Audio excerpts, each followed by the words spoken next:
गोहाना नगर परिषद की चेयरमैन है रजनी विरमानी। डॉक्टर अरविंद शर्मा और चेयरमैन साहिबा रजनी विरमानी जी के बीच में जमकर टसल चल रहे हैं। उसके बाद में रजनी विरमानी जी ने बाकायदा वहां गंगा जल छिड़कवा करके वहां का जो शुद्धिकरण किया। जींद के विधायक डॉक्टर कृष्ण मिड्डा हैं, भाजपा नेत्री हैं अनुराधा सैनी भी, और उनके बीच में भी विवाद है, टकराव उनका भी चलता रहता है। पलवल के अंदर विधायक हैं गौरव गौतम, हरियाणा सरकार के वजीर। नगर परिषद के चेयरमैन डॉक्टर यशपाल हैं, भाजपा के नेता हैं वो भी। दोनों के बीच में ओपन तो लड़ाई कभी सामने नहीं आई, लेकिन कोल्ड वार यहां भी जारी रहता है।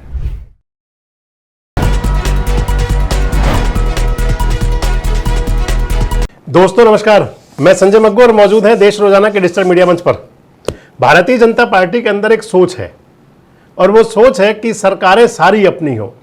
इसलिए जब जब चुनाव होता है तो चुनाव के दौरान नारा चलता है डबल इंजन की सरकार, ट्रिपल इंजन की सरकार, 4 इंजन की सरकार, 5 इंजन की सरकार। यानी कि जितनी भी संस्थाएं हैं सभी के अंदर भारतीय जनता पार्टी के नेता कार्यकर्ता, उन पर आधिपत्य हो, वो चुनाव जीतें, मूल उद्देश्य है। और इस विषय को लेकर के, इस मुद्दे को लेकर के देश के प्रधान से लेकर के गांव के प्रधान तक, कस्बे गली मोहल्ले के प्रधान तक सभी एकजुट रहते हैं। और इससे बड़ा प्रमाण क्या हो सकता है कि चाहे चुनाव कहीं भी हो, प्रधानमंत्री जी बाकायदा ट्वीट करते हैं, धन्यवाद करते हैं। अभी कल ही सूरत में थे, तो सूरत में उन्होंने गुजरात का जो लोकल बॉडीज के चुनाव हुए थे उसमें जो भाजपा को सफलता मिली उसके लिए जनता का नमन किया, वंदन किया। अभी हाल ही में कुछ दिन पहले हरियाणा के अंदर भी चुनाव हुआ था। उस चुनाव में जो सफलता मिली थी उसको प्रधानमंत्री जी ने सोशल मीडिया एक्स पर ट्वीट किया था। लिखा था कि भारतीय जनता पार्टी को जो अपार स्नेह दिया है हरियाणा के जनता के लिए, उस जनता ने उसके लिए आभार। तो इंजन तो सारे लग जाते हैं, लेकिन अगर ये इंजन आपस में टकराने लग जाएं तो क्या? इंजन एक दूसरे के ऊपर चढ़ने को तैयार हो जाएं तो क्या? और अगर इंजन एक दूसरे से टकराते रहेंगे तो फिर वो विकास होगा या फिर विनाश लीला लिखने की तैयारी शुरू हो जाएगी। जिक्र आपसे इसलिए कर रहा हूं कि हरियाणा के अंदर इस समय सारे इंजन भारतीय जनता पार्टी के हैं। सांसद 5 बीजेपी के हैं, राज्यसभा के 4 सांसद भाजपा के हैं। इधर अगर विधानसभा की बात करें तो 48 विधायक तो भाजपा के पास अपने हैं, 5 उधार के आ चुके हैं, कांग्रेस वाले 53 हो गए, 6 इंडिपेंडेंट भी समर्थन दे रहे हैं, 53 और 6 59 हो गए। इंडिपेंडेंट भी समर्थन दे रहे हैं साथ साथ सरकार को। यानी कि सब मिलाकर के लगभग 2/3 जो है विधायक इस समय भारतीय जनता पार्टी के पक्ष में कहीं ना कहीं खड़े हुए हैं।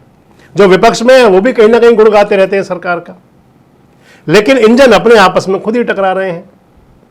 लोकल बॉडीज की सरकारें, जिन्हें छोटी सरकार कहता है, कहीं कहा जाता है, या पंचायती राज संस्थाओं की सरकारें, उनके साथ में सूबे की सरकार यानी कि विधायक टकरा रहे हैं।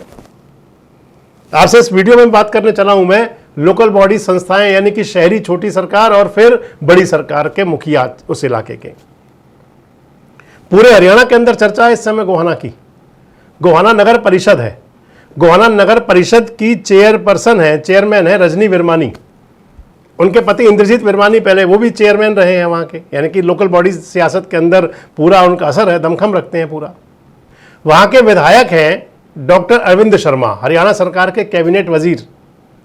डॉक्टर अरविंद शर्मा और चेयरमैन साहिबा रजनी विरमानी जी के बीच में जमकर टसल चल रहे हैं।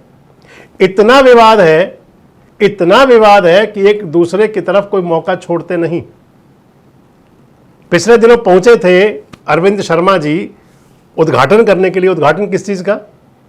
कूड़ा उठाने वाली, डोर टू डोर कूड़ा उठाने वाली गाड़ियों का, यानी कि जिनको कीचड़ उठाना, यानी कीचड़ में कमल खिलता, तो इस अंदाज में गए होंगे मंत्री जी। उसके बाद में रजनी विरमानी जी ने बाकायदा वहां गंगा जल छिड़कवा करके वहां का जो शुद्धिकरण किया उस क्षेत्र का। ये पहला मौका नहीं था, कई बार हो चुका। और इनके जो टकराव आमने सामने कई बार आते हैं, एक दूसरे को नुकसान पहुंचाने में भी कोई कसर नहीं छोड़ रहे। अगर ये स्थिति है तो फिर वह विकास भटक जाएगा कि नहीं भटकेगा? ये अकेला मामला गोहाना का नहीं है। मेरी जींद बात हो रही थी, जींद की चेयरमैन अनुराधा सैनी है। अनुराधा सैनी के भी परिवार से राज सैनी जी पहले चेयरमैन रहे थे, अब अनुराधा जी चेयरमैन हैं। जींद के विधायक डॉक्टर कृष्ण मिड्डा हैं, हरियाणा विधानसभा के उपाध्यक्ष हैं, 3री बार एमएलए हैं। भाजपा नेत्री हैं अनुराधा सैनी भी, और उनके बीच में भी विवाद है, टकराव उनका भी चलता रहता है। कई बार मुख्यमंत्री दरबार तक वो भी जा चुकी हैं। आगे चले तो फतेहाबाद की बात आप कर लीजिए।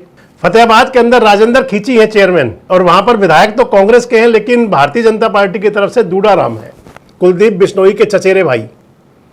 जूड़ाराम और उनके बीच में यानी कि खीरी जी के बीच में बहुत बड़ा विवाद हमेशा चलता रहता है। राजेंद्र खीरी इतने परेशान हैं, मुझे बता रहे थे कुछ मेरे लोग कि अभी हाल ही में एक बैठक की है वर्चुअल नगर परिषदों के पालिकाओं के चेयरमैन्स ने, और जल्दी एक बैठक करेंगे, सरकार तक बात पहुंचाएंगे कि भैया हमें विधायकों से बचाओ। ये अकेले नज़र यही नहीं है, आप पलवल देख लीजिए। पलवल के अंदर विधायक हैं गौरव गौतम, हरियाणा सरकार के वजीर, नगर परिषद के चेयरमैन डॉक्टर यशपाल हैं, भाजपा के नेता हैं वो भी। दोनों के बीच में ओपन तो लड़ाई कभी सामने नहीं आई, लेकिन कोल्ड वार यहां भी जारी रहता है, शीत युद्ध जिसे कहते हैं।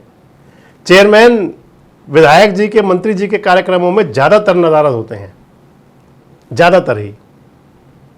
अगर कहें तो यहां भी ऐसे ही कूड़े की गाड़ी का उद्घाटन, इसके अलावा जो श्रेय लेने की बात है, अगर एक प्रेस नोट पहले चेयरमैन यशपाल का आएगा, उसके थोड़ी देर बाद वही प्रेस नोट हरियाणा सरकार के खेल राज्य मंत्री पलवल के विधायक गौरव गौतम का आएगा। यहां भी इंजन टकरा रहा है, यह है कि सीटी नहीं बजा रहा, टकरा पूरा रहा है। आगे आप देखें तो फिर मानेसर नगर निगम को ले लें, राव नरवीर सिंह यहां के वजीर हैं, राव नरवीर सिंह हरियाणा सरकार के मंत्री हैं। मेयर यहां पर डॉक्टर इंद्रजीत हैं, इंडिपेंडेंट जीती थी बाद में राव इंद्रजीत सिंह ने उनको भाजपा में शामिल करा दिया, लेकिन उनके बीच में भी विवाद टसल्स पूरे रहते हैं। फरीदाबाद के अंदर अगर देख ले तो मेयर यहां पर परवीन बत्रा जोशी हैं, भाजपा की नेत्री, संदीप जोशी जी की धर्मपत्नी, लेकिन उनका टसल थोड़ा बहुत जो है वो कृष्णपाल गुर्जर जी के साथ में, और उनके साथ के जो विधायक हैं धनेश अदलखा, सतीश फागना, मूलचंद शर्मा, उनके साथ कहीं ना कहीं जरूर है, अघोषित है, वहां भी ओपन नहीं है।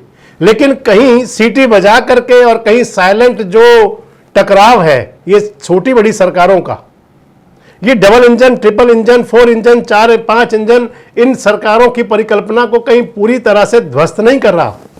अगर इस प्रकार से इंजन आपस में टकराते रहेंगे तो क्या विकास भटक नहीं जाएगा? कमेंट बॉक्स में अपनी राय जरूर दें। जुड़े रहें हमारे साथ, देखते रहें देश रोजाना।